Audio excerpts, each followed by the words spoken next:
Listen, we have a website. It's called whatsonsports.com. If you guys want to go over there, you can always leave us questions, and we're more than happy to answer them for you. Also, if you're listening to the show out there today, leave a like, leave a comment. You can subscribe if you're watching on YouTube. We love to have your feedback, and we love to have your questions throughout the show. Now, we have answered some of your questions today, but now we're going to dive into the mailbag, and we're going to answer even more questions from the people who go to our website. We'll start with question number 1. By the way, I've not read these questions. We just put them up, and I kind of answer them off the top of my head. So let's see what I know and what I don't know.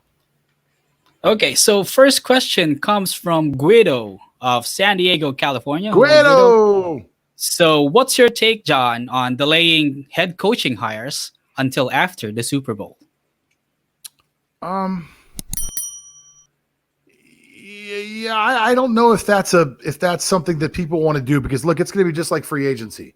A lot of these guys that know they're going to be free agents have already made deals with teams, and people can say that they haven't, because that would be considered colluding. But people are already making these decisions, and in order to say you're not going to hire a coach until after the Super Bowl means that those teams that are firing their coaches are going to be put in a bad situation. That means that I have to wait until the end of the year, until after the Super Bowl, in order to start interviewing and then hire my coaches. Well, in the meantime, who's scouting for the NFL Combine? Who's scouting for the draft? Who's doing all the analytics and everything we need to put together for free agency?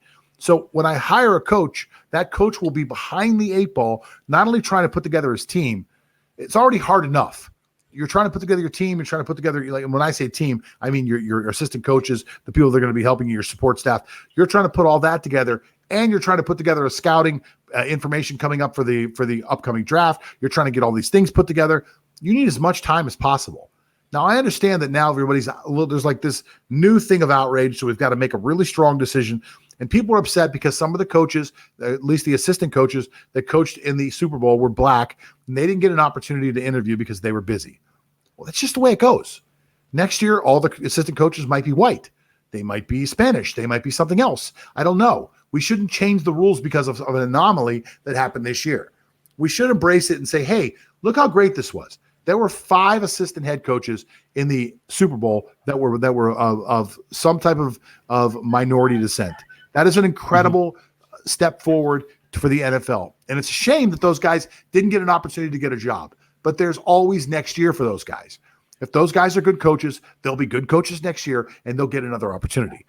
I don't think changing the rules and putting a team in a position where they're going to be behind the 8 ball is going to fix anything.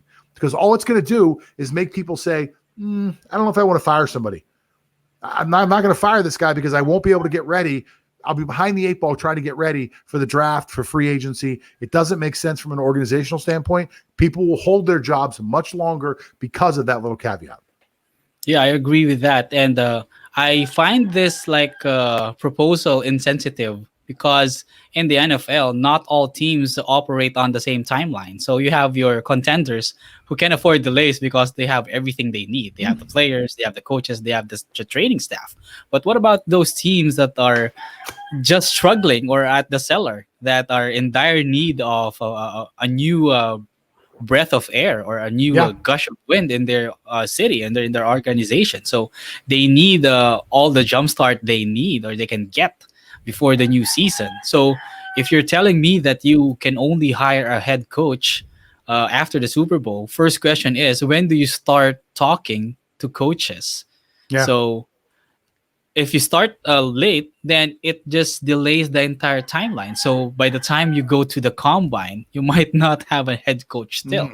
So how do you assess that? And how do you get players that would thrive under that new head coach or under that new system? So that's a recipe for disaster already.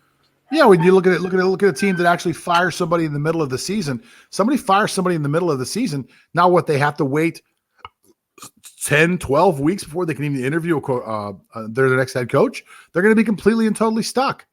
So I don't think this fixes anything. I think this is one of those like snap judgment things of like, oh, well, let's just do this. Let's just push it off to the side.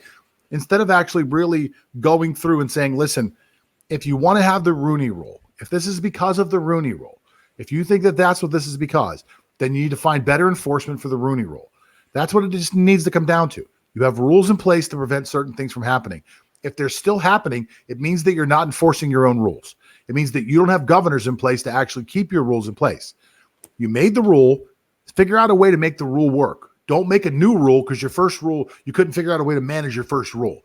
So you're just punishing people for absolutely no reason. That's my opinion. I'm glad you agree. Let's go on to our next question. Okay, second question comes from Bradley of Boca Raton, Florida. So, did the Dolphins make the right move in releasing Kyle Van Noy? So we talked about this earlier in the show a little bit. I'll just touch on it really quick because I don't want to beat a dead Van Noy horse. But I think it's a good. I think it's a good move. I think it's a strong move by the Dolphins, and I think it's the right move. Kyle Van Noy was there for a reason. I think the Dolphins made that contract for a reason. He was a building piece, and if they couldn't find somebody who could play behind him, then they would keep him. But they have a young kid named Van Ginkel, who's actually a very good player, who they think is at least comparable to Van Noy with maybe more upside, who's going to play for about a fifth or a sixth of the price tag. So to me, I think it's a great move by the Dolphins. It's unfortunate for Van Noy because by all accounts, he's not only a good player, but he's actually a really good dude. So you hate to see a guy lose his job. But I think from the Dolphins standpoint, organizationally, I think it was a strong move. You cleared off $10 million off your books, not only this year, but going forward. So you clear off an extra $40 million off your books going forward over the next few years. You put yourself in a position that if the Deshaun Watson thing maybe happens, you're a player. You could make it happen. You could make the signing bonuses. You could do whatever you need to. I think the other thing is, in all honesty, I think the other thing is that you can't bring in a guy who's just a decent player and pay him that kind of money because other teams other free agents look at you like you're the sucker. You know, people go to look for a job, they're going to be like, hey, the Dolphins overpay. The Dolphins overpay because they think they have to overpay. So I might be an $8 million player, but I'm going to ask for 12 and they're going to give it to me. So, yes, so, I think it was a good move. Yeah, it is a good move also on my end. But I think that the Dolphins structured Van Noy's contract because they did not think that Van Ginkel will emerge as fast as he did. So he saw them, or the Dolphins saw Van Ginkel more of a pet project for 1 or 2 seasons. So at least if they have Kyle Van Noy that long, they are settled in that position. But Andrew Van Ginkel just emerged fast. He just developed quickly that Kyle Van Noy eventually became replaceable. So when you have that situation, you go for the person with lesser cap hit, but can deliver the same goods. So that's what happened to Kyle Van Noy. So eventually it became the right move for the Dolphins. So where do I see Kyle Van Noy going? Possibly back to the Patriots. I guess it's still Bill Belichick who understands his style of play the best. And well, look get the best of him. Just real quick, you just touched on something that's actually really important. Kyle Van Noy served his purpose. The Dolphins were a good defense last year, and Van Ginkel got to learn how to be a professional, and his game improved because somebody like Kyle Van Noy was there. So you created competition inside your roster and used it to actually elevate your own homegrown talent, the guys that you drafted. So when you look at it from a full perspective, having Kyle Van Noy there served its purpose. It's unfortunate that he was cut, but he was there for a reason. The value that you paid for that will pay off exponentially over the next few years in the performance of Van Ginkel, hopefully for the Dolphins. All right, let's go to our last question really quick. Boom. Okay, so last question comes from Francis of Springfield, Illinois. So will there be a market for release tight ends Jared Cook and Kyle Rudolph? Again, this is one of those topics that we touched on earlier in the show. Kyle Rudolph and Jared Cook both cut in the last 24 or 36 hours. Both were $7 million salaries. Look, I think especially when I look at Jared Cook, I think is like a $5 million player. I think Rudolph might be like a $1.2 million player, something like that. Both of these guys are probably worth somewhere in the neighborhood of $20 to $25 million. Rudolph, I think, is a little older than Jared Cook. I look at Rudolph as a guy you bring in if you got a young tight end and you want to learn from somebody. I look at Jared Cook as a guy you can bring in to be a starter. Jared Cook could be an Eric Ebron type of guy who jumps from team to team, goes in, becomes a decent weapon that you can use on the outside. Excuse me. Cook is like 6'4", 240 pounds. He's a matchup nightmare when used correctly. He's got decent hands. He runs decent routes. He's really just a big receiver So I see a market for Jared Cook because he is really what the NFL tight ends are becoming now.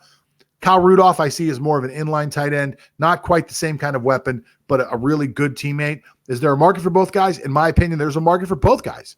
I think that there is I just don't know if there's a market for them that matches their own perceived value. So again, I got paid $7 million last year. I'm not playing for $3 million. That may be the thought process. It would never be mine. I just want to be clear. It would never be mine. If I made $7 million last year and you offered me $3 million to go play football again for a year, I would absolutely do it. I would do it until they wouldn't let me do it anymore.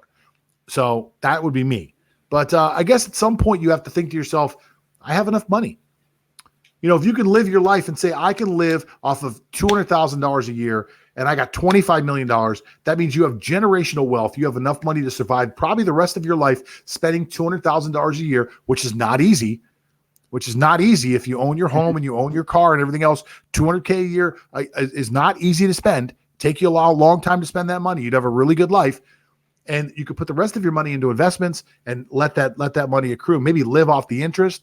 It's generational wealth for you and your family for forever. So I think these guys play if they want to play. I don't know. Do you think there's actually a market for these guys? It depends on what the team looks for in their tight end. I see Jared Cook more of as a receiving tight end, more of an offensive threat, more of a guy who can catch for 6-7 yard passes, like a third down target when you need those yards just to keep the chains going. That's how I see Jared Cook. It's not really that blocking tight end, in my opinion, which is in contrast, Kyle Rudolph. So if you're a team looking for that extra blocker up front, not necessarily a tight end that will catch passes. So if you're a team like, let's say a Buffalo, you have a lot of receivers already. So you just need that extra blocker up front. Then that's the time you go for play for a Kyle Rudolph. But if you need a tight end who can flex, who can play as a receiver, who can be that extra target for your quarterback, then you go for someone like a Jared Cook. So it's still based on what you need in your roster. Yeah, and I think it's how you're going to use them as well. So I would actually, I'm a Steelers fan. I would actually not be upset about cutting Eric Ebron and bringing in Jared Cook. Eric Ebron was okay last year. He dropped a lot of balls. Jared Cook, I think, has a little bit better hands. And the number that I look at that's most important to me when I look at a tight end, especially if he's a receiving tight end, is yards per catch. Last year, Jared Cook was, I believe, almost 14 yards a catch, 13.8 yards a catch. And the year before was 16.5 yards a catch. Those are huge, astronomical, enormous numbers for a tight end. Tight ends do not normally get receiving yards like that. Some wide receivers don't get receiving yard averages like that. So to know that you have a guy like that can stretch the field, that can get a little bit deep and can make plays for you, Jared Cook to me has the value. That's the guy I want if I have the choice. My name is John Tedora. That guy over there he is. That's Lance Fernandez. We are the dream team over here at whatsonsports.com. We invite you to go over to whatsonsports.com and join the $2 Sports Club today. If you don't know how to get there, there's a link that's in the bottom of the description. You guys can jump down there. And by the way, when you join the $2 Sports Club today, you get my brand new book. It's called The Secret to Score Metrics. Guys, it'll change your life. Go over and grab it today over at whatsonsports.com. That's it. That's all. We're out of here.